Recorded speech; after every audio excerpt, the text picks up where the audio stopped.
दोस्तों पिछले दिनों मैंने पाकिस्तानी उन एक्टर्स के हक में वीडियो बनाई जिन्होंने फ़लस्तीन के हक में आवाज़ उठाई, चाहे वो लंदन में रहते थे, अमेरिका में रहते थे। अपनी नेशनैलिटी को ख़तरे में डालकर उन्होंने जब फ़लस्तीन के हक में आवाज़ उठाई, और बहुत सारे वो पाकिस्तानी जिन्होंने फ़लस्तीन के मज़लूम मुसलमानों के लिए करोड़ों रुपया डोनेट किया, तो मुझे ये लगा कि यार मुझे इन पर वीडियो बनानी चाहिए। लेकिन बहुत सारे लोगों ने मुझे आकर कमेंट सेक्शन में ये कहना शुरू कर दिया कि आपने इनके हक में वीडियो बनाई, बहुत अच्छी बात है, लेकिन आपने IPPA अवार्ड के खिलाफ वीडियो क्यों नहीं बनाई, जबकि पूरी दुनिया में बड़े बड़े अवार्ड शोज जो है वो कैंसिल हो गए इस जंग की वजह से। लेकिन आपने पाकिस्तानी होने के नाते इन पाकिस्तानियों के खिलाफ वीडियो क्यों नहीं बनाई जिन्होंने IPPA अवार्ड जाके लंदन में मनाया और वहां पर नाच गाना किया, बल्कि नंगा नाच गाना किया। तो मैंने जब रिसर्च की, मैंने जब ये सब कुछ देखा, तो मैंने कहा वीडियो तो बनती है भाई, इनको नंगा नाचने का शौक है तो हम इनको आज नंगा करते हैं। वीडियो शुरू करते हैं, लेकिन उससे पहले आप दोस्तों से गुजारिश है कि अगर अभी तक आपने हमारे चैनल को सब्सक्राइब नहीं किया तो कर लें भाई,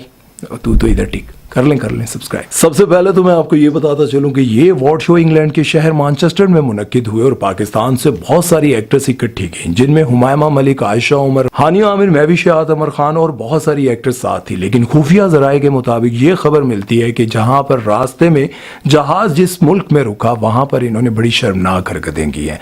वहां पर इन्होंने ऐसी हरकतें की हैं कि अगर बयान करने लग जाएं तो आप यकीन करें आपने एक ही बात कहनी है, तौबा। और अगर अवार्ड शो की बात स्टार्ट की जाए तो हमेशा की तरह हम सबसे पहले आयशा उमर की बात करेंगे और उनकी ड्रेसिंग के हवाले से बात करेंगे।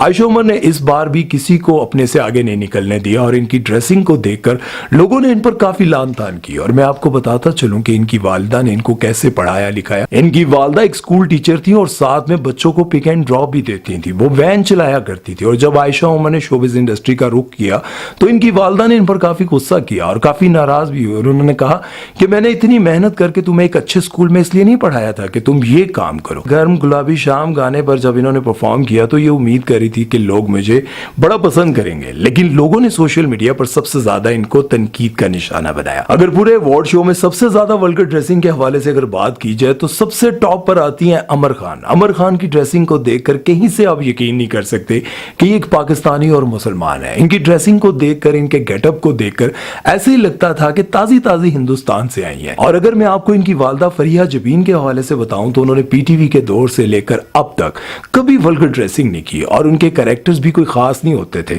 उन्होंने जिंदगी में बहुत ही गुर्बत देखी, बड़ी परेशानियां देखी, और आप ये भी सोच सकते हैं कि PTV के दौर में उनको कितने पैसे मिलते होंगे। वैसे अमर खान ने इस अवार्ड शो में परफॉर्मेंस दी थी घर आजा सोनिया। इस तरह की ड्रेसिंग पहनकर अमरजीत दावता नहीं दे दिया। और अब मैं इस अवार्ड शो की रेड कारपेट की होस्ट तूबा अनवर के बारे में आपको बताना चाहता हूं, जो कि कभी आमिर लियाकत भाई की वाइफ हुआ करती थी। और बड़ी माजरत के साथ मैं आपको यह बताना चाहता हूं, इनकी ड्रेसिंग को पहले आप देखें और फिर मैं आपको बताना चाहता हूं कि आमिर लियाकत भाई कितने फख्र से लोगों को बताते थे कि मैंने एक सैयदजादी से शादी की है जो ना कभी टीवी पर आना चाहती है और ना ही आम लड़कियों की तरह गंदी ड्रेसिंग करती है।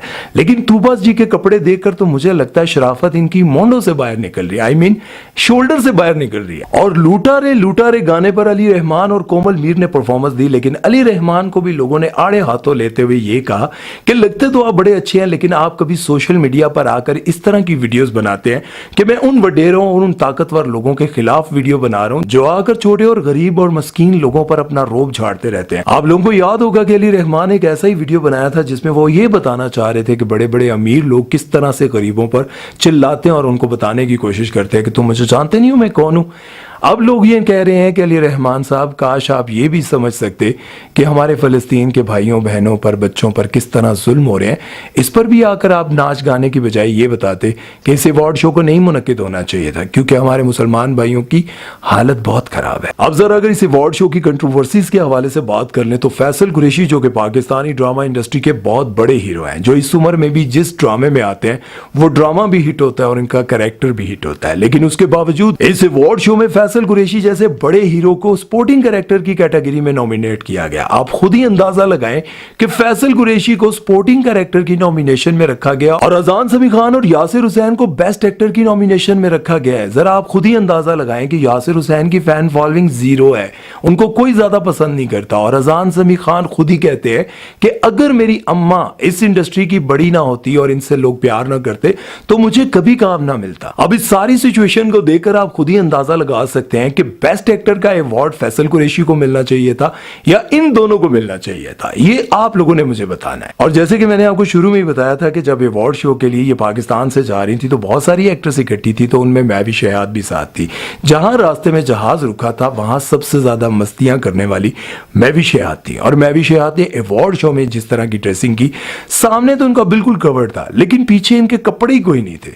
अब देखने वाले ये कहते हैं कि इसकी भी क्या जरूरत थी, ऐ भी ना पाओ तो ਤੁਹਾਡੇ ਤੇ की फर्क पैना। जहां मैंने आपको इन सारी एक्टर्स के बारे में बताया जिन्होंने वल्गर ड्रेसिंग की थी, वहीं मैं आपको ये भी बताना चाहता हूं हिब्बा बुखारी जो कि पिछले अवार्ड शो में थोड़ी वल्गर ड्रेसिंग करके आई थी, तो लोगों ने उनको काफी जलील किया था और देखने वालों ने और उनके फैंस ने सिर्फ ये कमेंट्स किए थे कि हम आपको सिर्फ इसलिए पसंद करते हैं कि आप बहुत सोबर हैं, लेकिन अवार्ड शो में इस तरह की ड्रेसिंग करके आपने हमें बहुत ही मायूस किया।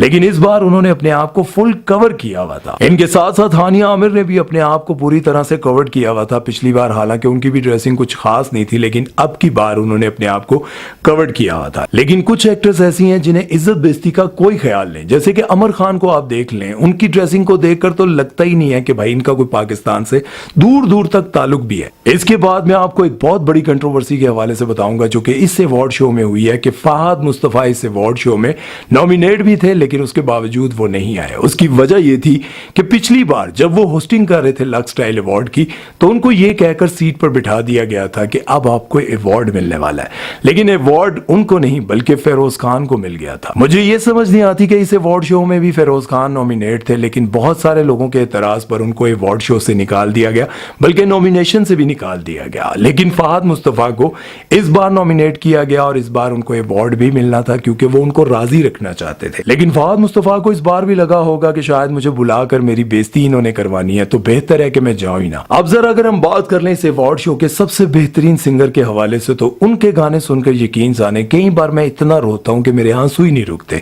और 2 बार तो ऐसा हुआ कि मेरी एक खाला जिनको फालिज हुआ था कई सालों से, उनके गाने जब मैंने चलाए यकीन जाने वो खुद उठकर गई और टीवी तोड़ दिया उन्होंने।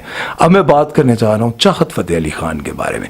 चाहत फतेह अली खान साहब वहां पर आए और उन्होंने मैं भी शहाद के सामने गाना गाया, जबकि अहमद अली भट्ट साहब उनको बार बार कहते रहे कैमरा उधर है, लेकिन वो अपनी तशरीफ कैमरे वाली साइड पे करके तुन ताना तुन तुन ताना तुन तुन तुन तुन तुन तुन ये गाना उन्होंने गाकर पूरी ऑडियंस को लुत्फानंदोज किया। इनके गाने को सुनकर ऑडियंस में से आधे लोग उठकर चले गए। तो दोस्तों ये तो एक शुगल की बात थी, लेकिन शुरू में मैंने आपको बताया था कि दुनिया के बड़े बड़े अवार्ड शो सिर्फ इसलिए कैंसिल कर दिए गए कि इसराइल और फलस्तीन की आपस में जंग लगी हुई है। चाहे वो इसराइल को ही सपोर्ट कर रहे हो, लेकिन वो अपने मानने वाले और अपने चाहने वालों की वजह से उन्होंने अवार्ड शो कैंसिल कर दिए।